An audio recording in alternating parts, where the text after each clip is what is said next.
मनुष्य चाहे तो अपना कल्याण कर सकता है, मनुष्य चाहे तो जन्म मरण में फंस सकता है, मनुष्य चाहे तो अपनी मुक्त अवस्था बना सकता है और मनुष्य चाहे तो वो बंधन में बन सकता है।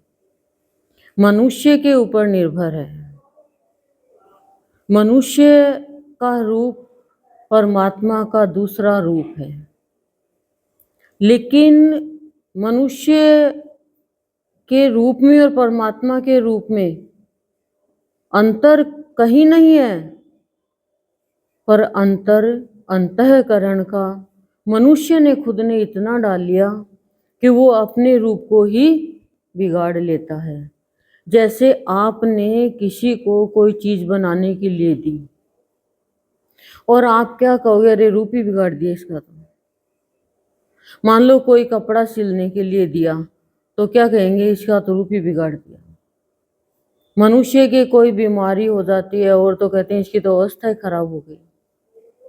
तो मनुष्य के शरीर की अवस्था, शरीर का रूप बदलता रहता है, बचपन से जवानी, जवानी से वृद्धावस्था, फिर प्रौढ़ावस्था, ये मनुष्य का बदलता रहता है। फिर जन्म हुआ, भूल गया, मृत्यु में चला गया। मनुष्य का रूप जीव नहीं है, शिव है। अपने शिव स्वरूप को जब पहचानेगा, जब प्राणी का अंतःकरण शुद्ध होगा। अंतःकरण शुद्ध कब होगा, जब उसको सच्चा संत मिल जाएगा। आप देखो, आपने ना बाल बनाए, ना कोई चेहरे पे बिंदी काजल कुछ लगाया, ना कपड़े कोई नए पहने, तो आपका रूप कैसा है? और जैसे आपने श्रृंगार किया तो आपका रूप कैसा हो गया? कहते हैं पहचान में नहीं आ रही।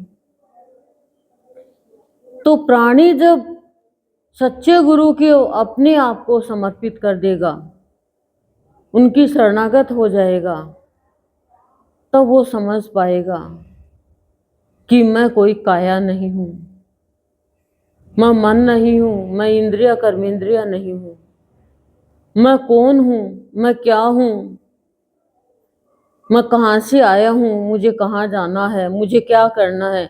इन सब का रूप, ज्ञान का रूप, भाव का रूप समझ में आएगा। नहीं तो सद्गुरुदेव ने आनंद पथ में बताया है कि मनुष्य की प्रकृति और पशु की प्रकृति आहार निद्रा भय मैथुन के हिसाब से तो समान है। अंग भी खा रहे हैं, पी रहे हैं, सो रहे हैं, देख रहे हैं, सुन रहे हैं, सारा कर रहे हैं। तो अंतर कहाँ है? वो अंतर सिर्फ भावना का है। संत क्या करते हैं? प्राणी के अंदर का रूप प्राणी को दिखा देते हैं। संत मणि में था ना, विचारों के अनुकूल जीवन में महात्मा बुद्ध ने उस नर्तकी को उसके अंदर का रूप पूरा दिखा दिया, तो वो संत के पीछे पीछे हो गई। राजा जनक के दरबार में अष्टावक्र जाते हैं और कहते हैं तुम तो सर्व चर्म देखते हो। जो खाली चर्म देखता है, बाहर का खाली रूप देखता है, तो वो कभी भी अपने शांत स्वरूप को नहीं पहचान पाएगा। हम भगवान के घर से पैदा हुए हैं, भगवान के घर में ही रह रहे हैं, लेकिन हम भूल गए कि हम भगवान के घर में रह रहे हैं और अपनी प्रकृति को विकृति में बदल दिया, अपने स्वभाव को कुस्वभाव में बदल दिया हमने। क्यों? क्रोध में देखो आपका रूप, क्रोध आपका रूप नहीं है, ईर्ष्या आपका रूप नहीं हो, तो क्या कहते हैं कि कुरूप है प्राणी। पर प्राणी के इन सब के कारण क्या है? एक महत्वाकांक्षा। महत्वाकांक्षाओं ने जैसे ही जन्म लिया, प्राणी का सारा रूप बदल गया। अब आप एक बात चेक करो कि आप काफी दिनों से सुन रहे हो कि पहले ये करते, अब ये करते हैं, पहले ऐसा था, लेकिन आप पहुंच नहीं पा रहे हो वहां पे। पटरियां सारी एक समान है, बस ट्रेन में सही में बैठना है। अभी सही ट्रेन में बैठकर भी मुसाफिर ही बने हुए हो, अभी रूप को नहीं पहचान पा रहे हो, अभी स्वरूप को नहीं पहचान पा रहे हो। नहीं तो आपको किसी से राय लेने की जरूरत नहीं है। राय आपको वो आपका मालिक देगा। आप स्थूल के शरीर को देखते हो, बल्कि हम वो नहीं है। ये तो बाहर का एक कवर है, यानी ढका हुआ है हमारा रूप, हमारा स्वरूप। स्थूल को चला रही कौन सी शक्ति है? सूक्ष्म शक्ति। वो है हमारा रूप, वो है हमारी शक्तियां। ये टेम्परेरी शक्तियां है, ये स्थूल की शक्तियां है। ये शक्तियां यहीं तक रह जाएगी। यहाँ रहेंगे, हमें इन शक्तियों की जरूरत होगी, कीमत भी होगी, ऐसा नहीं है, पर स्थूल की होगी। पर परमानेंट शांति कैसे मिलेगी? हम अपने स्वरूप को पहचान लेंगे तब। जरा सी तकलीफ आ गई हम दुखी हो जाते हैं, प्रतिकूल अवस्था आ गई हम दुखी हो जाते हैं। हम चाह रहे हैं वो नहीं हो रहा, तो हमारे मन का रूप बिगड़ गया, हमारा मन बीमार हो गया, हमारी बुद्धि बीमार हो गई, हमारा चित्त बीमार हो गया, इनकी बीमारी लग गई, अंधकार छा गया इनमें। इसलिए हम क्या करते हैं? अपने मन का रूप बिगाड़ लेते हैं। कैसे? किसी की बात का बुरा मान के।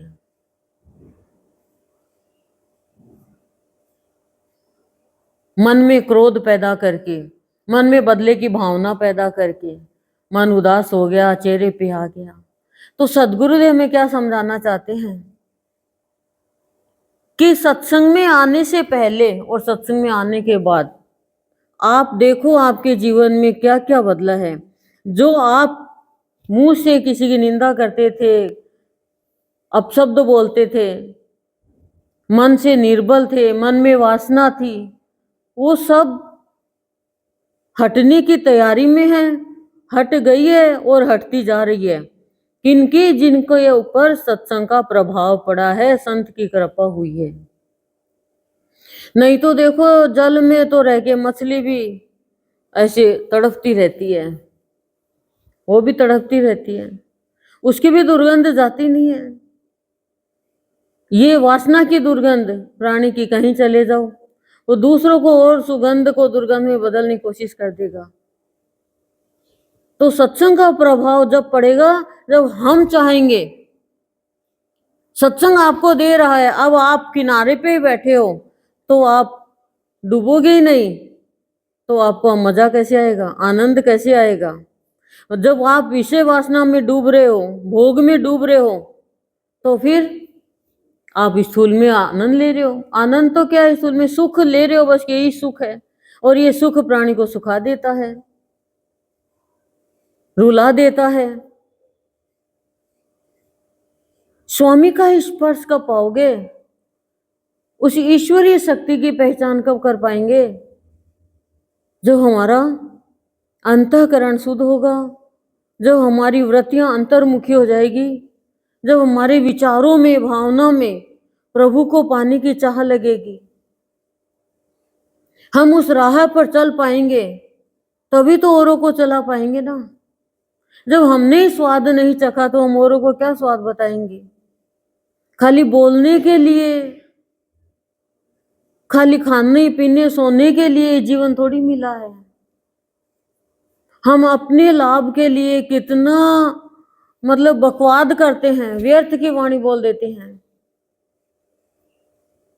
हम उस ईश्वर की वाणी कब सुन पाएंगे जो हमारे भीतर से बोल रहा है?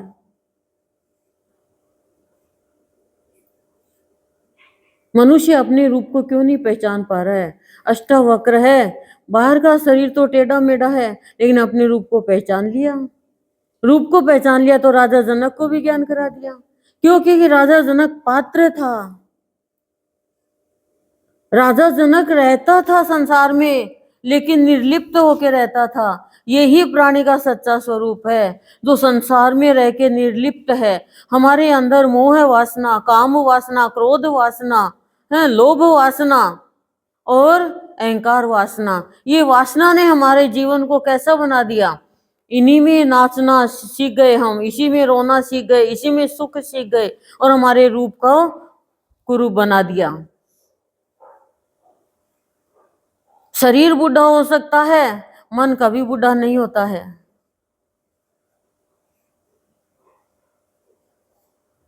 शरीर भोग में जा सकता है, आत्मा कभी भोग में नहीं जा सकती।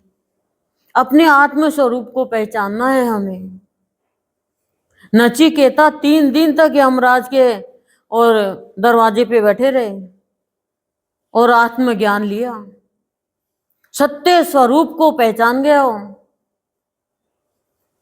तब राजा जनक भी कहते हैं कि दुख सुख तेरा मेरा अपना पराया लाभ हानि ये सब बाहर के रूप है, ये तुझे स्पर्श भी नहीं करेंगे। लेकिन जब तक तू अपने रूप को नहीं पहचानेगा, दूसरों को खराब चीज देने की कोशिश करेगा, अपने लिए ही मैं मेरा करता रहेगा, तो तू अभी जो है वही है।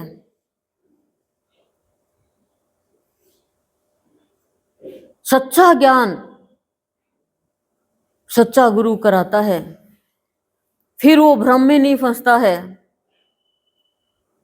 फिर वो समझता है कि मेरा क्या बिगड़ा, मेरा क्या खोया, मेरा क्या था, मैंने क्या किया। कुछ भी नहीं है और कोई भी नहीं है। ये ज्ञान होना और वाणी से बोलना बहुत अंतर है। हम बोल देते हैं, लेकिन जब हमारे जीवन में घटित होती है ऐसी घटना तो हम बहुत विचलित हो जाते हैं, यानी अभी हम अंधेरे में हैं।